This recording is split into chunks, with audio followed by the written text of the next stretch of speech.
नमस्कार, मैं दौलत शर्मा और आप देखना शुरू कर चुके हैं SPN9 न्यूज़।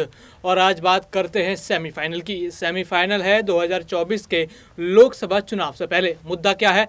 मुद्दा जो अब 3 राज्यों में साल के अंत तक चुनाव होने हैं और वही तय करेगा कि 2024 में क्या पूरा विचार होगा जनता का, कि जनता का मत कहाँ जाएगा। मध्य प्रदेश, राजस्थान और छत्तीसगढ़ में। लेकिन अभी की जो संभावनाएं हैं वो कहीं ना कहीं कांग्रेस के साथ नजर आ रही हैं। राजस्थान में कांग्रेस की सरकार है, मध्य प्रदेश में सिंधिया और शिवराज को लेकर रार है और छत्तीसगढ़ में तो बीजेपी का कुछ अता पता ही नहीं है। और चुनाव से पहले टी.एस. सिंहदेव को मुख्यमंत्री बनाकर एक बड़ा समर्थन और एक विधायक समर्थन यहाँ पे कांग्रेस ने जुटा लिया है। तो बात करेंगे आज हमारे इसी मुद्दे पर कि 2024 से पहले बीजेपी की क्या हालत है। तो क्या 2024 का चुनाव बीजेपी ये सेमीफाइनल जीत कर निकाल पाएगी कि नहीं। और इस चर्चा में हमारे साथ मौजूद हैं सिद्धार्थ। उनसे जानेंगे कि किस तरीके के हालात जो हैं 2024 के चुनाव से पहले बन रहे हैं और इन 3 राज्यों में बीजेपी की क्या हालत है, क्योंकि बीजेपी की हालत इस समय खराब पूरे सेंट्रल चुनाव से पहले दिखाई दे रही है। पहलवानों के ऊपर प्रधानमंत्री चुप हैं, उनका पूरा मंत्रिमंडल चुप है, किसान लगातार उग्र होते जा रहे हैं, सरकार के खिलाफ प्रदर्शन कर रहे हैं। 2 महीने से लगातार जो है मणिपुर जल रहा है, लेकिन प्रधानमंत्री जी उस पर भी चुप है। चुनावी रैलियां तो लगातार चल रही हैं, पूरे जोश के साथ चुनावी रैलियों में आगाज हो रहा है चुनावों का, लेकिन मणिपुर का दौरा एक बार भी साहब ने नहीं करते। तो जानेंगे आज कि क्या हालत है बीजेपी की और 2024 में क्या भविष्य होगा बीजेपी का। तो सिद्धार्थ, क्या लग रहा है कि 2024 में किस तरीके से बीजेपी आगे बढ़ने की देख रही है और कि कांग्रेस के पांव कितने मजबूत लग रहे हैं? देखिए, ये मुद्दा काफ़ी दिलचस्प है। दिलचस्प इसलिए भी है क्योंकि आपने जितनी सारी बातें भी गिनाई कि बेशक मैं कहता हूं कि ये सारी की सारी बीजेपी की कमियां हैं जो कि उसे 2024 में इन सभी का जवाब देना पड़ेगा।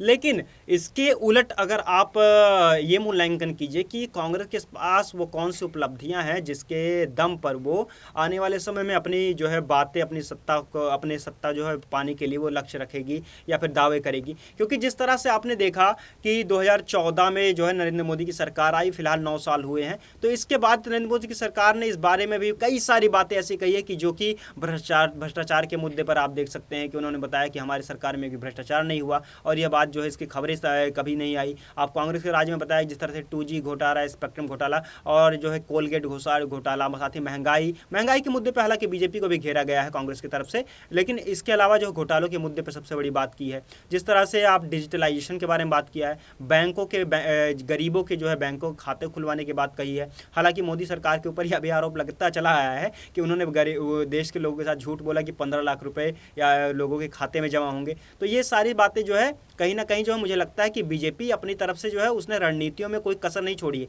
हाँ, मौजूदा समय में उसके सामने परिस्थितियां बहुत ज़्यादा विषम हैं, लेकिन इन विषम परिस्थितियों के अलावा भी अगर आप देखते हैं कि कांग्रेस के पास अपनी उपलब्धि गिनाने के लिए तो वह केवल मोदी सरकार के दोषारोपण जो है उसके ऊपर कर रही है। लेकिन राहुल गांधी ने उनसे पहले जो उनकी सरकार थी, यूपी सरकार, यानी 2014 से पहले जो है प्रधानमंत्री मनमोहन सिंह थे, तो उनके पास 2 कार्यकाल मिले थे। उस 2 कार्यकाल के अलावा भी देश में जो है पिछले 60 सालों के दौरान भी जो है कांग्रेस की सरकार रही थी और इस कांग्रेस की सरकार में भी सबसे बड़ी बात जो है भ्रष्टाचार एक बहुत बड़ा मुद्दा रहा था। यही एक कारण है कि राजीव गांधी ने जो डायलॉग्स एक बार कहा था जो है उड़ीसा के रैली में कि जब केंद्र सरकार की तरफ से 100 रुपये भेजे जाते हैं, 100 रुपये मतलब कि 100 पैसे भेजे जाते हैं, तो वह राज्य के अंतिम व्यक्ति तक पहुंचते पहुंचते वह केवल 15 पैसे बचते हैं। मतलब समझ रहे 85% के भ्रष्टाचार की बात। बिल्कुल सिद्धार्थ, वही सवाल बना रहेगा कि अभी क्या हालत जो है बीजेपी की बनी हुई है इन तीनों राज्यों में। बात सबसे पहले राजस्थान की करेंगे, क्योंकि राजस्थान में कांग्रेस भी कहीं ना कहीं संकट में है। भले ही कांग्रेस की सरकार है, वहाँ के मुखिया जो है अशोक गहलोत बने हुए हैं, लेकिन अभी भी अशोक गहलोत और सचिन पायलट के बीच जो विवाद है, तो क्या जो है वो कांग्रेस के पांव यहाँ पर पीछे खींच सकता है कि राहुल गांधी की भारत जोड़ो यात्रा कमाल कर जाएगी? देखिए, राहुल गांधी की भारत जोड़ो यात्रा तो मैं सच में कहूंगा कि ये बहुत ही बेमिसाल यात्रा थी। बेमिसाल इसलिए थी क्योंकि राहुल गांधी के बारे में जिस तरह से उनकी जो है राजनीतिक समझ के बारे में लोग कटाक्ष कर रहे थे, बीजेपी के नेताओं के द्वारा कटाक्ष किया गया था।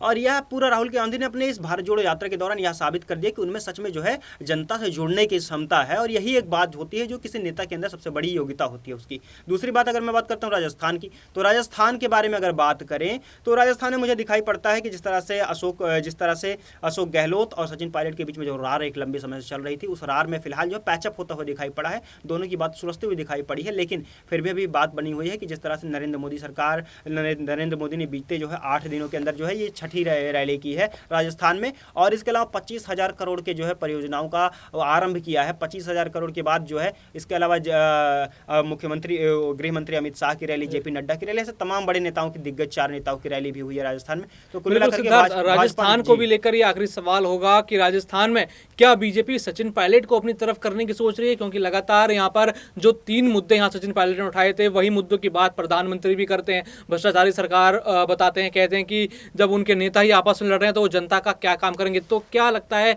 ये आखिरी सवाल राजस्थान से ही रहेगा कि क्या लगता है कि किस तरीके से यहाँ पे क्या चर्चाएं बढ़ती हुई नजर आ रही हैं? देखिए, मुझे नहीं लगता है कि सचिन पायलट जो है वो भाजपा में शामिल होंगे, या भाजपा जो है, हालांकि वो चाहती जरूर है कि सचिन पायलट उसके अंदर, उनके पार्टी के अंदर शामिल हो जाए, और कई बार संपर्क साधने की कोशिश की गई, लेकिन सचिन पायलट के लिए दुविधा भरी स्थिति है, क्योंकि अगर उनकी खुद की विचारधारा देखें तो वो भाजपा से मैच नहीं खाती है, और गहलोत सरकार से उनकी राय अनुभव हमेशा से बनी हुई है। इसके अलावा उन्होंने जो पूर्व मुख्यमंत्री राजस्थान के वसुंधरा राजे सिंधिया के ऊपर आरोप लगाया था कि वो भी जो है सरकार से जो है उन्होंने उनके शासनकाल के दौरान जो है काफी भ्रष्टाचार हुए थे, तो जाहिर तौर पर बीजेपी के ऊपर लांछन लगाने के बाद, बीजेपी के ऊपर आरोप लगाने के बाद आप बीजेपी के साथ जो है दोबारा पार्टी में आने के बारे में नहीं सोच सकते हैं। और बीजेपी हालांकि चाहती थी कि पायलट उनकी पार्टी में आ जाए, पर पायलट की विचारधारा इससे अलग है। जी हाँ, बिल्कुल, आपने कहा कि बीजेपी के ऊपर लांछन लगा के बीजेपी के साथ ही नहीं आ सकते, लेकिन सिद्धार्थ आपने देखा होगा कि अभी मध्य प्रदेश में भी चुनाव आने वाले हैं। मध्य प्रदेश के एक बहुत बड़े नेता हैं, महाराज जिन्हें कहा जाता है, सिंधिया, वो भी कई बीजेपी पे लांछन लगाते थे, कई सारे, लेकिन अब बीजेपी के साथ हैं, लेकिन फिर दोबारा बीजेपी से बगावत कर दिया। तो क्या सिंधिया जो है एक अड़ोग बन सकते हैं मध्य प्रदेश में कि बीजेपी चुनाव हारेगी या बीजेपी चुनाव जीतेगी? ये मध्य प्रदेश से एक सवाल रहा है। जी, बस 2 लाइनों में इस बात को निपटाना चाहूंगा कि अब क्या बताएं तुमको, ये हाल दूसरा है, वो साल दूसरा था, ये साल दूसरा है। बस यही राजनीति में जो है फिलहाल बनी हुई स्थिति। अगर सिंधिया की बात करें तो एक समय था जब वो बीजेपी को पानी पी कर कोसते थे, लेकिन अब फिलहाल बीजेपी के संरक्षण में है, केंद्र में उनको मंत्री पद मिला हुआ है। इसके अलावा जो हिंदुत्ववादी विचारधारा की जो है वो जैसे राजघराने से संबंध रखते हैं, तो राजघराने ऊपर से शैव जो है राजघराना है उनका, कुल मिलाकर के अगर बात करें तो उनके परिवार की जो है एक लंबी जो विरासत रही है, ऐतिहासिक विरासत रही है। तो अब सिंधिया के पास एक बहुत अच्छा जो है अवसर आया है, और उस अवसर को अपने हाथ से छोड़ना नहीं चाहते हैं। और साथ ही कांग्रेस में जिस तरह से जब वो शामिल थे तो भले ही महाराज थे, लेकिन फिलहाल जो है सत्ता उनके पास में है, और महाराज को सत्ता ही चाहिए होती है, और फिलहाल है उनके पास। हाँ, अब आखिरी में बात करेंगे छत्तीसगढ़ की। छत्तीसगढ़ में कांग्रेस फिर मुश्किल में दिखाई दे रही थी। जो भूपेश बघेल हैं और टी.एस. देव सिंह हैं, उन दोनों के विधायकों के बीच बर्तन बज रहे थे, आपस में लड़ रहे थे, लेकिन चुनाव के एंड पहले ही जो है उन्होंने एक बड़ा दाव यहाँ पे कांग्रेस आला कमान ने खेल दिया, माफ कीजिएगा, छत्तीसगढ़ में टी.एस. सिंहदेव को मुख्यमंत्री। तो कितना कारगर सिद्धार्थ ये साबित होगा इस तरह की राजनीति करना कि चुनाव से एंड पहले पद दे दिया, उससे पहले उनकी कोई वहां भूमिका नजर नहीं आती? तो क्या, और बीजेपी के पास यहाँ पर क्या ऑप्शन आपको दिखाई दे रहा है? जी देखिए, छत्तीसगढ़ का मुकाबला जो है वो काफी रोचक है। रोचक इसलिए है क्योंकि आपने देखा एक तरफ जो है आपने देखा कि कांग्रेस के नेताओं में जो है जिस तरह से भी ऐन वक्त पर चुनाव से जस्ट पहले जो है उप मुख्यमंत्री का पद टी.एस. सिंहदेव को दे दिया गया। क्या दर्शाता है कांग्रेस के अनुसार? मुझे लगता है कि कांग्रेस की कहीं ना कहीं इस बात को लेकर सुगबुगाहट थी कि टी.एस. सिंहदेव के अंदर मुख्यमंत्री उप मुख्यमंत्री पद के लिए जो है लालसा है, दावेदारी है, और यही जो है चुनाव से पहले ठीक बड़ा परिवर्तन करके कांग्रेस ने पार्टी को मजबूत किया। यहाँ पर वो कांग्रेस की मास्टर स्ट्रोक थी।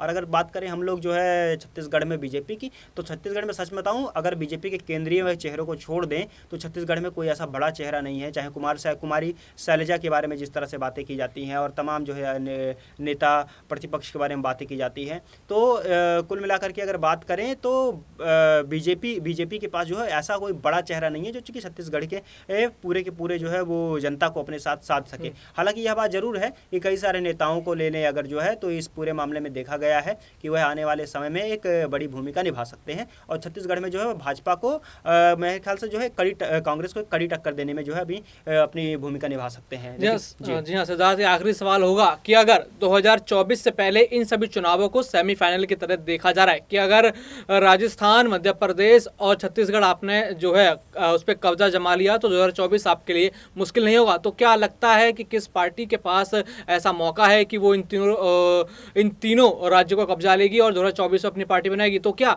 यही सेमीफाइनल के रूप से देखा जा रहा है, क्योंकि 2024 से ठीक पहले ही है, तो अगर यहाँ पे पे अगर सत्ता काबिज होती है 24 का, तो क्या रास्ता साफ होता हुआ दिखाई देगा? देखिए, मेरा मानना सिंपल सा है, मैं बहुत बातें साफ कहता हूं कि 2024 से पहले जिस तरह से आपने, मैं मानता हूं कि ये सेमीफाइनल है। और आज छत्तीसगढ़ के बारे में बात की, आपने देखा भी हाल ही में बीजेपी ने जो है कर्नाटक में सत्ता गंवाई है। कुल मिलाकर अगर देखें तो बीजेपी पहले जो है 16 राज्यों में सरकार बनी हुई थी बीजेपी की, अब 15 हो चुकी है। 15 के बाद अब 3 राज्यों के अंदर चुनाव है। इन 3 राज्यों में से, जैसे क्रिकेट के वनडे या किसी फॉर्मेट के 3 मैचों की श्रृंखला में से 2 जीतना जरूरी होता है, इन 3 राज्यों में से 2 जीतना जरूरी है।